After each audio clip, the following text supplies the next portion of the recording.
All welcome back to my channel. So ನನ್ನ ಇನ್ನೊಂದು ವ್ಲಾಗ್ಗೆ ನಿಮ್ಮೆಲ್ಲರನ್ನೂ welcome ಮಾಡ್ತಾ ನನ್ನ ವ್ಲಾಗ್ನ ಸ್ಟಾರ್ಟ್ ಮಾಡ್ತಾ ಇದ್ದೀನಿ. ಸೊ ಇವತ್ತು ಸಂಡೇ ವ್ಲಾಗ್ನ ನಾನಿಲ್ಲಿ ನಿಮ್ಮ ಜೊತೆಗೆ ಶೇರ್ ಮಾಡ್ಕೋತಾ ಇದ್ದೀನಿ. ಸೊ ಸಂಡೇ ಬೆಳಿಗ್ಗೆ ಬೇಗ ಎದ್ದು ಫ್ರೆಶ್ ಅಪ್ ಆಗಿ ಇವತ್ತು ನಾವು ಹೊರಡ್ತಾ ಇದ್ದೀವಿ ಸಾಗರ ಮತ್ತು ಸಿಗಂದೂರು ಕಡೆಗೆ. ಸಂಡೇ ಆಗಿರೋದ್ರಿಂದ ಹೊರಗಡೆ ಹೋಗಿ ಬರೋಣ, ಒನ್ ಡೇ ಟ್ರಿಪ್ ಅಂತ ಹೇಳಿ ಎಲ್ಲರೂ ಕೂಡ ಹೊರಟಿದ್ದೀವಿ. ನಾನು ಮತ್ತು ನನ್ನ ಹಸ್ಬೆಂಡ್ ಇವಾಗ ಜಸ್ಟ್ ಮನೇನ ಬಿಟ್ವಿ. ಮಮ್ಮಿ ಮತ್ತು ನಮ್ಮ ದೊಡ್ಡಮ್ಮ ಕೂಡ ಬರ್ತಿದ್ದಾರೆ. ಅವರೆಲ್ಲರನ್ನೂ ಪಿಕ್ ಮಾಡಿಕೊಂಡು ಇನ್ನೇನು ಹೊರಡಬೇಕು ಅಷ್ಟೇ. ಬನ್ನಿ, ಇವತ್ತಿನ ವ್ಲಾಗ್ ಇಂಟ್ರೆಸ್ಟಿಂಗ್ ಆಗಿರುತ್ತೆ, ನೋಡಿ ಎಂಜಾಯ್ ಮಾಡಿ ಅಂತ ಹೇಳ್ತೀನಿ. ಬನ್ನಿ ವಿಡಿಯೋನ ಸ್ಟಾರ್ಟ್ ಮಾಡೋಣ. ಇಲ್ಲಿ ಹ್ಯಾಂಡಲ್ ಒಳಗೆ ಇದು ಇದ್ರೆ ಚಲೋ ಐತೆ ಬಟನ್. ಇದು ಕಷ್ಟ ಬರ್ತೈತಿ, ಅದ್ರ ಇದ್ರದ್ದು ಬೇಗ ಬರ್ತೈತಿ. ಇಲ್ಲ, ಅದು ಆನ್ ಇತ್ತು ಮುಂಚೆ, ಅದು ಇವಾಗ ಹೋಗೈತಿ. ಜಸ್ಟ್ ಹಿಂಗೆ ಸಪೋರ್ಟಿಗೆ ಚಲೋ ಐತೆ, ಅದಕ್ಕೆ ಹಿಂಗೆ ಇಟ್ಕೊಂಡಿಲ್ಲ. ಸೊ ಇವಾಗ ನಾವು ಹೊರಡ್ತಾ ಇದ್ದೀವಿ ಮನೆಯಿಂದ ರೆಡಿಯಾಗಿ. ಸಾಗರ, ಶಿವಮೊಗ್ಗ ಆ ಸೈಡ್ ಹೋಗೋಣ ಅಂತ ಹೇಳಿ ಪ್ಲ್ಯಾನ್ ಮಾಡ್ಕೊಂಡು ಹೋಗ್ತಾ ಇದ್ದೀವಿ. ಎಷ್ಟು ಕವರ್ ಮಾಡ್ತೀವಿ ಏನೋ ಗೊತ್ತಿಲ್ಲ. ಹೌದಿಲ್ಲ?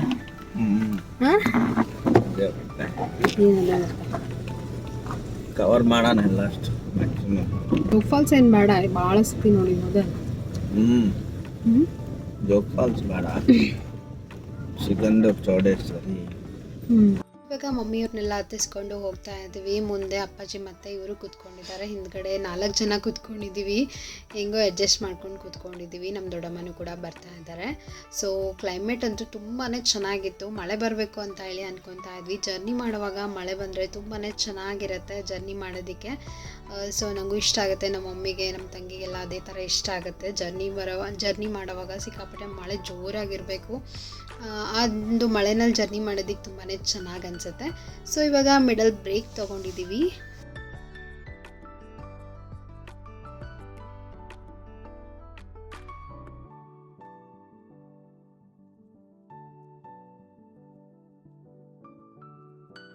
ಮಮ್ಮಿನೇ ಮನೆಯಿಂದ ಬ್ರೇಕ್ಫಾಸ್ಟ್ನ ಮಾಡ್ಕೊಂಡು ಬಂದಿದ್ರು. ಸೊ ನಾನು ಬೇಡ ಅಂತ ಹೇಳಿದ್ದೆ, ಬೇಡ ಹೊರಗಡೆ ಎಲ್ಲಾದರೂ ತಿನ್ನೋಣ, ಆರಾಮಾಗೆದ್ದು ರೆಡಿಯಾಗಿ ಬರ್ರಿ ಅಂತ ಹೇಳಿದ್ದೆ. ಬಟ್ ಆದರೂ ಮಮ್ಮಿ ಕೇಳಬೇಕಲ್ಲ.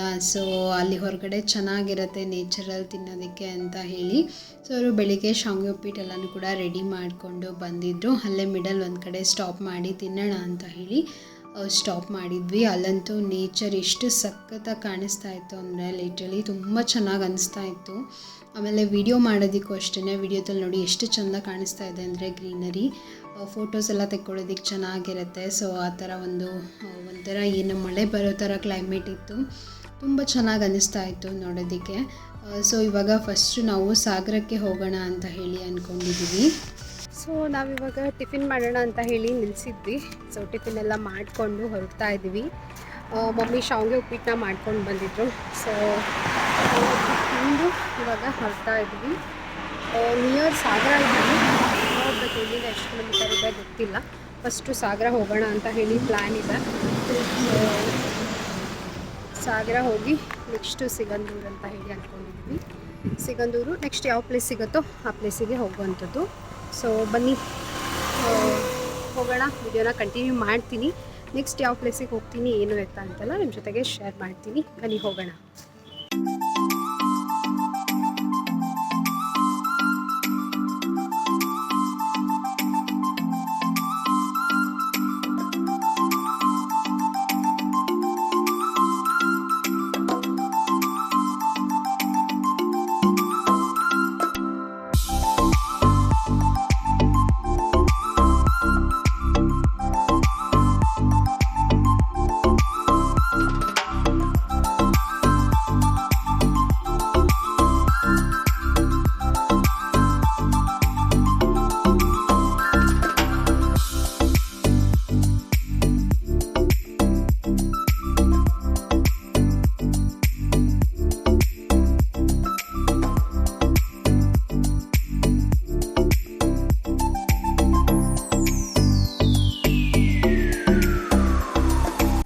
ಜಸ್ಟ್ ನಾವು ಅಂದರೆ 11 o'clock ಆಗಿತ್ತು ಸಾಗರ ರೀಚ್ ಆದಾಗ. ಸೊ ಸಾಗರದಲ್ಲಿ ಫಸ್ಟು ನಾವು ರಕ್ತೇಶ್ವರಿ ಅಮ್ಮನ ದೇವಸ್ಥಾನಕ್ಕೆ ಅಂತ ಹೇಳಿ ಬಂದಿದ್ದೀವಿ. ಸೊ ಎಸ್ಪೆಷಲಿ ನಾವು ಇಲ್ಲೇ ಬರಬೇಕು ಅಂತ ಹೇಳಿ ಬಂದಿರೋ ಅಂಥದ್ದು. ಸೊ ದೇವ್ರ ದರ್ಶನ ಮಾಡಬೇಕು ಅಂತ ಹೇಳಿ ತುಂಬ ದಿನಗಳಿಂದ ಅಂದ್ಕೊತಾ ಇದ್ವಿ, ಆಗಿರಲಿಲ್ಲ. ನಮ್ಮ ದೊಡ್ಡಮ್ಮ ಎಲ್ಲ ಮುಂಚೆಯಿಂದನೂ ಕೂಡ ಒಂದು 15 ವರ್ಷ 20 ವರ್ಷದಿಂದನೂ ಕೂಡ ಈ ದೇವರಿಗೆ ನಡ್ಕೋತಾರೆ. ಸೊ ತುಂಬ ಒಳ್ಳೆಯದಾಗಿದೆ ಅವರಿಗೂ ಕೂಡ. ಸೊ ಈ ದೇವಸ್ಥಾನಕ್ಕೆ ಹೋಗಬೇಕು ತುಂಬ ದಿನದಿಂದ ಅಂದ್ಕೊತಾ ಇದ್ವಿ ಮಮ್ಮಿ ನಾನು ಹೋಗಬೇಕು ಅಂತ ಹೇಳಿ. ಬಟ್ ಇವತ್ತು ನಮಗೆ ಟೈಮ್ ಕೂಡಿ ಬಂದಿದೆ ಅಂತ ಹೇಳ್ಬೋದು. ಸೊ ತುಂಬ ದಿನಗಳ ಆಸೆ ಒಂದು ಕಂಪ್ಲೀಟ್ ಆಯಿತು ಅಂತ ಹೇಳ್ಬೋದು. ಸೊ ಇಲ್ಲಿ ನಿಮಗೆ ದೇವಿದು ಟೆಂಪಲ್ ಇದೆ. ಸೊ ತುಂಬಾ ಚೆನ್ನಾಗಿದೆ ಟೆಂಪಲ್ಲು, ಮತ್ತು ತುಂಬ ಜನ ಬರ್ತಾರೆ ಇಲ್ಲಿ. ಸಂಡೇ ಮತ್ತು ಮಂಗಳವಾರ ಮತ್ತು ಶುಕ್ರವಾರ ತುಂಬ ರಶ್ ಇರುತ್ತೆ. ಸೊ ನಾನು ಒಳಗಡೆ ಎಷ್ಟಾಗುತ್ತೋ ಅಷ್ಟು ವೀಡಿಯೋಸ್ನ ಮಾಡ್ತೀನಿ, ತೋರಿಸ್ತೀನಿ ನಾನು ನಿಮಗೆ. ತುಂಬ ಅಂದರೆ ತುಂಬ ಜನ ಬಂದಿರ್ತಾರೆ. ಸೊ ಇಲ್ಲಿ ದೇವಿಯ ಒಬ್ಬರು ಆರಾಧಕರು, ದೇವಿ ಬಗ್ಗೆ ಅಂದರೆ ನಮಗೇನಾದರೂ ಪ್ರಾಬ್ಲಮ್ಸ್ ಇದ್ದರೆ, ನಮಗೇನಾದರೂ ಆಗಬೇಕು ಮನಸ್ಸಲ್ಲಿ ಅಂತ ಅಂದ್ಕೊಂಡಿದ್ರೆ ಸೊ ಅವ್ರ ಹತ್ರ ಕೇಳಿದಾಗ ಅವರು ನಿಮಗೆ ಒಂದು ಪರಿಹಾರನ ಕೊಡ್ತಾರೆ. ಸೊ ಆ ಥರ ಒಂದು ತುಂಬಾ ಒಂದು ನಂಬಿಕೆ ಇರುವಂಥ ಒಂದು ದೇವಸ್ಥಾನ ಅಂತ ಹೇಳ್ಬೋದು. ಸೊ ಆ ದೇವರ ಮೂರ್ತಿ ಅಂತೂ ಎಷ್ಟು ಲಕ್ಷಣವಾಗಿತ್ತು ಅಂದರೆ ನಿಜವಾಗ್ಲೂ ಅವರು ಪೂಜೆ ಮಾಡಿದಾಗ 2 ಕಣ್ಣು ಸಾಲಲ್ಲ ನೋಡೋದಕ್ಕೆ, ಅಷ್ಟು ಸುಂದರವಾಗಿರುವಂಥ ಒಂದು ದೇವರ ಮೂರ್ತಿ ಅಂತ ಹೇಳ್ಬೋದು. ಸೊ ರಕ್ತೇಶ್ವರಿ ಅಮ್ಮನ ದರ್ಶನ ಮಾಡಿಕೊಂಡು ನಾವು ಇವಾಗ ಹೊರಗಡೆ ಬರ್ತಾ ಇದ್ವಿ. ಸೊ ಒಳಗಡೆ ಎಲ್ಲ ಸಿಕ್ಕಾಪಟ್ಟೆ ಜನ ಇದ್ದರು, ಕ್ಯೂ ಇರುತ್ತೆ, ನಿಮಗೆ ಅಷ್ಟು ಒಂದು ರಶ್ ಇರುತ್ತೆ ಅಂತ ಹೇಳ್ಬೋದು. ಸೊ ರಕ್ತೇಶ್ವರಿ ಅಮ್ಮನ ಬಗ್ಗೆ ನಿಮಗೆ ಯೂಟ್ಯೂಬಲ್ಲಿ ವಿಡಿಯೋಸ್ ಇದೆ, ನೀವು ಅಲ್ಲಿ ಚೆಕ್ ಮಾಡ್ಬೋದು ಬೇಕಿದ್ದರೆ. ಇವಾಗ ಜಸ್ಟ್ ನಮ್ಮದು ದರ್ಶನ ಎಲ್ಲನೂ ಕೂಡ ಆಯಿತು. ಸೊ ದರ್ಶನ ಎಲ್ಲ ಮುಗಿಸ್ಕೊಂಡು ನೆಕ್ಸ್ಟು ಇವಾಗ ಅಲ್ಲಿ ಸ್ವಲ್ಪ ಮ್ಯಾಂಗೋಸ್ ಎಲ್ಲ ತುಂಬ ಜಾಸ್ತಿ ಇತ್ತು ಇದರಲ್ಲಿ ಸಾಗರದಲ್ಲಿ. ಸೊ ಅಲ್ಲಿ ಸ್ವಲ್ಪ ಮಾವಿನ ಹಣ್ಣೆಲ್ಲನೂ ತೊಗೊಂಡು ನಾವು ಇವಾಗ ಸಿಗಂದೂರಿಗೆ ಜಸ್ಟ್ ರೀಚ್ ಆದ್ವಿ. ಸಿಗಂದೂರಲ್ಲಂತೂ ಎಷ್ಟು ಜನ ಅಂದರೆ ಲಿಟ್ರಲಿ ಹೇಳ್ತೀನಿ, ನಾವು ಅಂದ್ಕೊಂಡೇ ಇರಲಿಲ್ಲ ಇಷ್ಟೆಲ್ಲ ಜನ ಇರ್ತಾರೆ ಅಂತ ಹೇಳಿ. ಸೊ ಯಾಕಂದರೆ ಇಷ್ಟೆಲ್ಲ ಜನ ಇದ್ದರೆ ನೋಡೋದಕ್ಕೆ ಆಗಲ್ಲ, ಸಿಕ್ಕಾಪಟ್ಟೆ ಕ್ಯೂ, ಅದರಲ್ಲಿ ಮಳೆ ಬೇರೆ. ಸೊ ನಾವು ಅಂದ್ಕೊಂಡ್ವಿ ಆಗಲ್ಲ ಬಿಡು ದರ್ಶನ ಮಾಡೋದಕ್ಕೆ ಅಂತ ಹೇಳಿ. ಅಷ್ಟು ಜನ ಅಂದರೆ ಅಷ್ಟು ಜನವರೆಗೂ ಬಂದು ದರ್ಶನ ಮಾಡಿದೆ ಹಾಗೆ ಹೋಗೋದಕ್ಕಾಗತ್ತಾ. ಸೊ ಹಂಗಾಗಿ ದರ್ಶನ ಮಾಡಿಕೊಂಡೇ ಹೋಗೋಣ ಎಷ್ಟೊತ್ತಾದರೂ ಆಗಲಿ ಅಂತ ಹೇಳಿ ಹೊರಡ್ತಾ ಇದ್ವಿ. ಸೊ ಇಲ್ಲಿ ಒಂದು ಸ್ಪೆಷಾಲಿಟಿ ಏನು ಅಂದರೆ ಲಾಂಚಲ್ಲಿ ನಿಮಗೆ ವೆಹಿಕಲ್ನ ಜೊತೆಗೆ ನಾವು ಕೂಡ ಹೋಗ್ಬೋದು. ಸೊ ಆ ಥರ ಒಂದು ಫೆಸಿಲಿಟಿ ಇದೆ. ತುಂಬ ವರ್ಷಗಳಿಂದ ಇದೇ ಥರ ಇರೋದು. ಇವಾಗ ಬ್ರಿಡ್ಜ್ನ ಮಾಡ್ತಾ ಇದ್ದಾರೆ. ಬ್ರಿಡ್ಜ್ ಕೂಡ ಇನ್ನೂ ಕಂಪ್ಲೀಟ್ ಆಗಿಲ್ಲ, ಇನ್ನೊಂದು 2 ಮಂತ್ಸ್ ಅಂತ ಅನಿಸುತ್ತೆ. 2 ಮಂತ್ಸ್ ಅಷ್ಟೇ ನಿಮಗೆ ಲಾಂಚಲ್ಲಿ ಹೋಗೋದಕ್ಕೆ ಒಂದು ಅವಕಾಶ ಇರೋದು. ಸೊ ನಿಜವಾಗ್ಲೂ ಲಾಂಚಲ್ಲಿ ಹೋಗೋದಕ್ಕೆ ತುಂಬಾ ಚೆನ್ನಾಗಿ ಅನಿಸುತ್ತೆ. ಸೊ ಕಾರ್ ಹತ್ತಿಸ್ಬೋದು ನೀವು ಲಾಂಚಲ್ಲಿ, ಬಸ್ನ ತೊಗೊಂಡು ಹೋಗ್ಬೋದು, ಬೈಕ್ನ ತೊಗೊಂಡು ಹೋಗ್ಬೋದು. ಸೊ ಏನಿಲ್ಲ ಅಂದರೂ ಒಂದು 15 to 20 ಕಾರ್ ಅಂತೂ ಆರಾಮಾಗಿ ನಿಂತ್ಕೊಳ್ಳುತ್ತೆ. ಜೊತೆಗೆ ಜನರು ಕೂಡ ಆ ಕಡೆ ಈ ಕಡೆ ಜನರು ಕೂಡ ಇರ್ತಾರೆ, ಕಾರಲ್ಲೂ ಕೂಡ ಕೂತ್ಕೊಂಡಿರ್ತಾರೆ. ಒಂಥರ ಚೆನ್ನಾಗಿ ಅನಿಸುತ್ತೆ ಆ ಥರ ಹೋಗೋದಕ್ಕೆ. ಸೊ ನಾನು ನೋಡಿರೋದು ಇದು ಒಂದೇ ಪ್ಲೇಸಲ್ಲಿ ಅಂತ ಅನಿಸುತ್ತೆ, ಲಾಂಚಲ್ಲಿ ವೆಹಿಕಲ್ನ ತೊಗೊಂಡು ಈ ಥರ ಒಂದು ಸ್ಥಳದಿಂದ ಇನ್ನೊಂದು ಸ್ಥಳಕ್ಕೆ ಟ್ರಾನ್ಸ್ಫರ್ ಮಾಡಿ ಆ ಒಂದು ಪ್ಲೇಸ್ನ ನೋಡ್ಕೊಂಡು ಬರೋ ಅಂಥದ್ದು ಇದೊಂದೇ ಪ್ಲೇಸ್ ಅಂತ ಅನಿಸುತ್ತೆ ನನಗೆ. ಸೊ ನಿಮ್ಗೆ ಯಾವುದಾದ್ರೂ ಗೊತ್ತಿದ್ದರೆ ಕಾಮೆಂಟ್ ಸೆಕ್ಷನಲ್ಲಿ ತಿಳಿಸಿ, ಓಕೆನಾ. ಸೊ ತುಂಬ ಚೆನ್ನಾಗಿರುತ್ತೆ. ವೆಹಿಕಲ್ನ ಹತ್ತಿಸ್ತಿದ್ದಾರೆ ನೋಡ್ಬೋದು ನೀವು ಇಲ್ಲಿ. ರಿವರ್ಸ್ ತೊಗೊಂಡು ಹತ್ತಿಸ್ತಾರೆ ವೆಹಿಕಲ್ನ. ಬಸ್ ಕೂಡ ಇರುತ್ತೆ, ಬಸ್ ಕೂಡ ಬರುತ್ತೆ, ತೋರಿಸ್ತೀನಿ ನಾನು ನಿಮಗೆ ಮುಂದೆ. ಸೊ ಈ ಥರ ಡೌನಲ್ಲಿರುತ್ತೆ. ನೀವು ಲಾಂಚಲ್ಲಿ ವೆಹಿಕಲ್ನ ಹತ್ತಿಸ್ಕೊಂಡು ಅದರೊಳಗೆ ಕೂತ್ಕೊಂಡು ನೀವು ಆ ಕಡೆ ದಡಕ್ಕೆ ರೀಚ್ ಆಗಿ ಅಲ್ಲಿ ದೇವಿ ಟೆಂಪಲ್ ಇದೆ, ಸಿಗಂದೂರು ಚೌಡೇಶ್ವರಿ ಅಮ್ಮನ ಟೆಂಪಲ್ ಇದೆ, ಅಲ್ಲಿ ಕೂಡ ನೀವು ದರ್ಶನ ಮಾಡಿಕೊಂಡು ಮತ್ತು ರಿಟರ್ನ್ ಇದೇ ಥರ ಬರುವಂಥದ್ದು. ಸೊ ಬೇರೆ ಯಾವುದೇ ರೀತಿ ನಿಮಗೆ ರೋಡ್ ವೇ ಇರೋದಿಲ್ಲ. ರೋಡಲ್ಲಿ ಹೋಗೋದಕ್ಕೆ ಇನ್ನೊಂದು ವೇ ಇದೆಯಂತೆ, ಬಟ್ ತುಂಬಾ ಅದು ದೂರ ಆಗುತ್ತೆ. ಸೊ ಆ ಥರ ಹೋಗುವಂಥದ್ದು, ಇಲ್ಲಾಂದರೆ ನೀವು ಈ ಥರ ಲಾಂಚಲ್ಲೇ ಹೋಗುವಂಥದ್ದು. ತುಂಬ ಜನ ಈ ಲಾಂಚಲ್ಲಿ ಹೋಗೋದಕ್ಕೆ ಇಷ್ಟಪಟ್ಟೆ ಈ ಒಂದು ಪ್ಲೇಸಿಗೆ ಬರ್ತಾರೆ. ತುಂಬ ಚೆನ್ನಾಗಿ ಅನಿಸುತ್ತೆ. ಖಂಡಿತ ನೀವು ಯಾರಾದರೂ ಹೋಗಿಲ್ಲ ಅಂತ ಅಂದರೆ ಖಂಡಿತ ಒಂದು ಸತಿ ಆದರೂ ವಿಸಿಟ್ ಮಾಡಿ. ಇನ್ನೊಂದು 2-3 ಮಂತ್ಸಲ್ಲಿ ನಿಮಗೆ ಬ್ರಿಡ್ಜ್ ಆಗಿಬಿಡುತ್ತೆ. ಸೊ ಬ್ರಿಡ್ಜ್ ಆದರೆ ನಿಮಗೆ ಈ ಒಂದು ಅವಕಾಶ ಸಿಗೋದಿಲ್ಲ. ಸೊ ಅಷ್ಟರಲ್ಲೇ ಯಾರಾದರೂ ಹೋಗಬೇಕು ಅಂತ ಅಂದ್ಕೊಂಡಿದ್ರೆ ದಯವಿಟ್ಟು ಹೋಗಿ ಬನ್ನಿ. ಸೊ ಇವಾಗ ನಾವು ಕಾರ್ನ ತೊಗೊಂಡು ಹೋಗ್ತಾ ಇಲ್ಲ, ಬಿಕಾಸ್ ಸಿಕ್ಕಾಪಟ್ಟೆ ಜನ ಇರೋದ್ರಿಂದ ಕಾರ್ ಎಲ್ಲನೂ ಕೂಡ ಅದರಲ್ಲಿ ಹಚ್ಚೋದು ಸುಮ್ಮನೆ ಯಾಕೆ ಸ್ಕ್ರ್ಯಾಚ್ ಗೀಚ್ ಎಲ್ಲ ಆದರೆ ಅಂತ ಹೇಳಿ ನಾವು ಆ ರಿಸ್ಕ್ನ ತೊಗೊಂಡಿಲ್ಲ. ಕಾರ್ನ ಅಲ್ಲೇ ಪಾರ್ಕಿಂಗ್ ಮಾಡಿ ನಾವು ಅಷ್ಟೇ ಲಾಂಚಲ್ಲಿ ಹೋಗ್ತಾ ಇದ್ದೀವಿ. ಇವಾಗ ಏನು ತೋರಿಸ್ತಾ ಇದ್ದೀನಿ ಅಲ್ವಾ, ಇದೇ ಬ್ರಿಡ್ಜ್ನೇ ಕನ್ಸ್ಟ್ರಕ್ಷನ್ ಮಾಡ್ತಾ ಇದ್ದಾರೆ. ಇನ್ನೊಂದು 2-3 ಮಂತ್ಸಲ್ಲಿ ಕಂಪ್ಲೀಟ್ ಆಗುತ್ತೆ ಮೇ ಬಿ. ಸೊ ಬ್ರಿಡ್ಜ್ ಆಗಿಬಿಟ್ರೆ ನಿಮಗೆ ಈಸಿಯಾಗಿ ರೋಡ್ ವೇನಲ್ಲೇ ನೀವು ಹೋಗ್ಬೋದು.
ಇಳಿದ ಮೇಲೆ ಸೊ ಅಲ್ಲಿಂದ ನಿಮಗೆ ಟೆಂಪಲ್ ನಿಮಗೆ ಬಂದು 3 to 4 ಕಿಲೋಮೀಟರ್ಸ್ ಆಗುತ್ತೆ. ಸೊ ಡೈರೆಕ್ಟಾಗಿ ನಿಮಗೆ ಬರೋದಕ್ಕೆ ಕಷ್ಟ ಆಗುತ್ತೆ. ಸೊ ಅಲ್ಲಿ ನಿಮಗೆ ಟ್ಯಾಕ್ಸಿಗಳಿರುತ್ತೆ. ಸೊ ಟ್ಯಾಕ್ಸಿ ಮುಖಾಂತರ ನೀವು ಬರ್ಬೋದು. ಸೊ ಪರ್ಸ್ನಲ್ ವೆಹಿಕಲ್ನ ನೀವು ಲಾಂಚಲ್ಲಿ ತೊಗೊಂಡು ಬಂದರೆ ಆರಾಮಾಗಿ ನೀವು ನಿಮ್ಮದೇ ಕಾರ್ ತೊಗೊಂಡು ಟೆಂಪಲ್ವರೆಗೂ ಬರ್ಬೋದು. ಸೊ ನಾವಿವಾಗ ಅಲ್ಲೇ ಕಾರ್ ನಿಲ್ಲಿಸಿ ಬಂದಿರೋದ್ರಿಂದ ಇಲ್ಲಿಂದ ನಮಗೆ ಜೀಪ್ಗಳಿರುತ್ತೆ. ಸೊ ಆ ಜೀಪಲ್ಲಿ ನಾವು ಬಂದ್ವಿ. ಸೊ ಒಳಗಡೆ ಟೆಂಪಲ್ ಒಳಗಡೆ ನಿಮಗೆ ಅಲಾವಿಲ್ಲ ಕ್ಯಾಮ್ರಾ. ಸೊ ಹಂಗಾಗಿ ಹೊರಗಡೆನೇ ಸ್ವಲ್ಪ ವೀಡಿಯೋನ ಮಾಡ್ಕೊಂಡಿದ್ದೀನಿ. ಫೇಸ್ ಅಂತೂ ಯಾವ ರೀತಿ ಆಗಿತ್ತು ಅಂದರೆ ಮಳೆನಲ್ಲಿ ತೊಯಿಸ್ಕೊಳ್ಳೋದು ಮತ್ತು ಬಟ್ಟೆ ಒಣಗೋದು. ಸೊ ಈ ಥರ ಸಿಕ್ಕಾಪಟ್ಟೆ ಮಳೆ ಇತ್ತು. ಸೊ ಸಾಗರ ಶಿವಮೊಗ್ಗ ಎಲ್ಲ ಸ್ವಲ್ಪ ಮಲೆನಾಡಾಗುತ್ತೆ ಅಲ್ವಾ. ಸೊ ಸಿಕ್ಕಾಪಟ್ಟೆ ಮಳೆ ಅಲ್ಲಂತೂ. ಸೊ ಇವಾಗ ದರ್ಶನ ಮಾಡೋಣ ಅಂತ ಹೇಳಿ ಒಳಗಡೆ ಹೋಗ್ತಾ ಇದ್ದೀವಿ. ಸೊ 2 ಪ್ಲೇಸ್ ಕವರ್ ಮಾಡೋದಕ್ಕಾಯಿತು ನಮಗೆ. ಬಿಕಾಸ್ ಸ್ವಲ್ಪ ಫಸ್ಟಿಗೆ ಅಲ್ಲಿ ರಕ್ತೇಶ್ವರಿ ಅಮ್ಮನವ್ರ ಹತ್ರ ಹೋಗಿದ್ವಿ ಅಲ್ವಾ, ಅಲ್ಲೇ ಸ್ವಲ್ಪ ಲೇಟ್ ಆಯಿತು. ಪೂಜೆ ಎಲ್ಲ ನಡೆದಿತ್ತು. ಸೊ ಹಂಗಾಗಿ ಅಲ್ಲೇ ಸ್ವಲ್ಪ ಲೇಟ್ ಆಯಿತು. ಸೊ ಇನ್ನೊಂದು ಸ್ವಲ್ಪ ಬೇಗ ಬಿಟ್ಟಿದ್ರೆ ಇನ್ನೊಂದು ಪ್ಲೇಸ್ ಇತ್ತು ವರದಾಪುರ ಅಂತ ಹೇಳಿ. ಸೊ ಆ ಒಂದು ಪ್ಲೇಸ್ನ ಕವರ್ ಮಾಡಬೇಕು ಅಂತ ಹೇಳಿ ತುಂಬ ಅಂದ್ಕೊಂಡಿದ್ವಿ. ಬಟ್ ಆ ಪ್ಲೇಸ್ನ ನಮಗೆ ಕವರ್ ಮಾಡೋದಕ್ಕಾಗಿಲ್ಲ. 2 ಪ್ಲೇಸ್ನ ಕವರ್ ಮಾಡೋದಕ್ಕಾಯಿತು. ಸೊ ಇವಾಗ ಸಿಗಂದೂರಲ್ಲೇ ನಮಗೆ ಆಲ್ಮೋಸ್ಟ್ 5 o'clock ಆಗಿಬಿಡ್ತು. 5:30 ಆಗಿಬಿಡ್ತು. ಸೊ 6 o'clockಗೆಲ್ಲ ಲಾಂಚ್ನ ಕ್ಲೋಸ್ ಮಾಡ್ತಾರೆ. ಸೊ ಹಂಗಾಗಿ ಬೇಗ ನಾವು ಇಲ್ಲಿ ದರ್ಶನ ಮಾಡಿಕೊಂಡು ಇವಾಗ ಹೊರಡ್ತಾ ಇದ್ದೀವಿ. ಇವಾಗ ಇಲ್ಲೇನು ತೋರಿಸ್ತಾ ಇದ್ದೀನಿ ಅಲ್ವಾ, ಒಳಗಡೆ ಅಂದರೆ ಸಿಗಂದೂರು ಚೌಡೇಶ್ವರಿ ಟೆಂಪಲ್ ಒಳಗಡೆ ಕಂಪ್ಲೀಟಾಗಿ ಗರ್ಭಗುಡಿನಲ್ಲೇನು ವಿಡಿಯೋ ಅಲ್ಲವಿಲ್ಲ. ಸೊ ಇದು ಅಂದರೆ ಗುಡಿಯ ಸ್ವಲ್ಪ ಹೊರಗಡೆ ಬರುತ್ತೆ. ಹೊರಗಡೆ ಎಲ್ಲ ಶಾಪ್ಸ್ ಎಲ್ಲ ಇದೆ. ತುಂಬ ಚೆನ್ನಾಗಿದೆ ಟೆಂಪಲ್ಲು. ಒಂದ್ಸತಿ ವಿಸಿಟ್ ಮಾಡಿ. ಸೊ ಇವಾಗ ದರ್ಶನ ಎಲ್ಲ ಮುಗಿಸ್ಕೊಂಡು ಅಲ್ಲೇ ಸ್ವಲ್ಪ ಗಿರ್ಮಿಟ್ ಏನಾದರೂ ತಿನ್ನೋಣ, ಹಶ್ವಾಗಿತ್ತು ಅಂತ ಹೇಳಿ ಅಲ್ಲೇ ಸ್ವಲ್ಪ ಗಿರ್ಮಿಟ್ಟೆಲ್ಲನೂ ತಿಂದ್ಕೊಂಡು ಇವಾಗ ಲಾಂಚಿಗೋಸ್ಕರ ವೆಯ್ಟ್ ಮಾಡ್ತಾ ಇದ್ದೀವಿ. ಬಿಕಾಸ್ ನಾವು ಮಧ್ಯಾಹ್ನ ಊಟ ಮಾಡೋದಕ್ಕಾಗಿರಲಿಲ್ಲ. ಇಲ್ಲಿ ಜನ ಇರಲ್ಲ ಬಿಡು, ಬೇಗ ದರ್ಶನ ಮಾಡ್ಕೊಂಡು ಹೋಗಿ ಊಟ ಮಾಡೋಣ ಅಂದ್ಕೊಂಡು ಬಂದ್ವಿ. ಬಟ್ ಸಿಕ್ಕಾಪಟ್ಟೆ ಜನ ಇರೋದ್ರಿಂದ 5 o'clock 6 o'clock ಆಗೇ ಬಿಡ್ತು. ಸೊ ಹಂಗಾಗಿ ಹಶ್ವಾಗ್ತಿದೆ ಅಂತ ಹೇಳಿ ನಾವು ಅಲ್ಲೇ ಗಿರ್ಮಿಟ್ನ ತಿಂದ್ಕೊಂಡು ಇವಾಗ ಲಾಂಚಿಗೋಸ್ಕರ ವೆಯ್ಟ್ ಮಾಡ್ತಾ ಇದ್ವಿ. ನೋಡಿ ಅಲ್ಲಿ ದೂರ ಬರ್ತಾ ಇದೆ. ಸೊ ಅದು ಬರೋದಕ್ಕೆ ಒಂದು 15 to 20 minutes ಆಗುತ್ತೆ. ಸೊ ಅಲ್ಲಿವರೆಗೂ ಇಲ್ಲೇ ವೆಯ್ಟ್ ಮಾಡ್ತಾ ಇದ್ದೀವಿ. ಇಷ್ಟೇ ನಮ್ಮ ವ್ಲಾಗು. ಸೊ ಇವಾಗ ನಾವು 6:30ಗೆ ನಾವು ಇಲ್ಲಿಂದ ಬಿಟ್ಟರು ಕೂಡ ಹುಬ್ಳಿ ರೀಚ್ ಆಗೋದಕ್ಕೆ 10 o'clock ಅಂತೂ ಆರಾಮಾಗುತ್ತೆ. ಬಿಕಾಸ್ ಸಂಜೆ ಎಲ್ಲಾದರೂ ಅಲ್ಲೇ ಹೊರಗಡೆ ಊಟ ಮಾಡ್ಕೊಂಡು ಹೋಗೋಣ ಅಂತ ಅಂದ್ಕೊಂಡು ಇವಾಗ ಇಲ್ಲೇ ಸ್ನ್ಯಾಕ್ಸ್ನ ತಿನ್ಕೊಂಡ್ವಿ. ಸೊ ಇವಾಗ ವಾಪಸ್ ರಿಟರ್ನ್ ಹೋಗ್ತಾ ಇದ್ವಿ. ಅದೇ ಲಾಂಚಲ್ಲೇ ಬಂದಿರ್ತೀವಿ ಅಲ್ವಾ, ಅದೇ ಲಾಂಚಲ್ಲೇ ನಾವು ವಾಪಸ್ ಹೋಗಬೇಕು. ಬಿಕಾಸ್ ಆ ಕಡೆ ನಮ್ಮ ಕಾರ್ನ ನಿಲ್ಲಿಸಿರ್ತೀವಿ. ಎಲ್ಲರೂ ಅಷ್ಟೇ ಆ ಕಡೆ ಕಾರ್ನ ಪಾರ್ಕ್ ಮಾಡಿರ್ತಾರೆ. ಸೊ ಆ ಕಡೆ ಹೋಗಿನೇ ನಾವು ನೆಕ್ಸ್ಟ್ ನಮ್ಮ ಊರುಗಳಿಗೆ ಹೋಗುವಂಥದ್ದು. ಇವಾಗ ಸಾಯಂಕಾಲ ಲೈಟಾಗಿ ಏನಾದರೂ ಟಿಫಿನ್ ಮಾಡ್ಕೊಳ್ಳೋಣ ಅಂತ ಹೇಳಿ ಒಂದು ಹೋಟೆಲಿಗೆ ನಿಲ್ಲಿಸಿದ್ವಿ. ಹೋಟೆಲ್ ಅಂತೂ ಎಷ್ಟು ಹುಡುಕಿದ್ವಿ ಸಾಗರದಲ್ಲಿ ಅಂತ ಅಂದರೆ ಹೋಟೆಲ್ಲೇ ಸಿಕ್ಕಿರಲಿಲ್ಲ ನಮಗೆ. ಸೊ ಅಲ್ಲಿ ಒಂದು ಚೆನ್ನಾಗಿತ್ತು ಉಡುಪಿ ಹೋಟೆಲ್ ಅಂತ ಹೇಳಿ. ಬಟ್ ಪರವಾಗಿಲ್ಲ, ಏನಾದರೂ ಟಿಫಿನ್ ತಿನ್ನೋದಕ್ಕೆ ಪರವಾಗಿಲ್ಲ ಅಂತ ಹೇಳಿ ಟಿಫಿನ್ ಮಾಡಿಕೊಂಡು ರಾತ್ರಿ ಬರೋವಾಗ ಹುಬ್ಳಿನಲ್ಲಿ ನಿಮಗೆ ಹುಬ್ಳಿ ನಿಯರ್ ನಿಮಗೆ ಗಣೇಶ ಢಾಬಾ ಅಂತ ಹೇಳಿ ಸಿಗುತ್ತೆ. ಸೊ ಅಲ್ಲಿ ಊಟ ಮಾಡಿಕೊಂಡು ಮನೆ ಕಡೆಗೆ ಬಂದ್ವಿ. ವಿಡಿಯೋ ನಿಮಗೆ ಸ್ವಲ್ಪನಾದರೂ ಇಷ್ಟ ಆದರೆ ಒಂದು ಲೈಕ್ನ ಮಾಡಿ. ಸೊ ಹಂಗೆ ಹೇಗೆ ಅನ್ನಿಸ್ತು ಅಂತ ಹೇಳಿ ನಿಮ್ಮ ಅನಿಸಿಕೆನ ಕಾಮೆಂಟ್ ಸೆಕ್ಷನಲ್ಲಿ ತಿಳಿಸಿ. ನೆಕ್ಸ್ಟ್ ವಿಡಿಯೋದಲ್ಲಿ ಸಿಗ್ತೀನಿ. ಅಂಟಿಲ್ ದೆನ್ ಟೇಕ್ ಕೇರ್, ಬಾಯ್.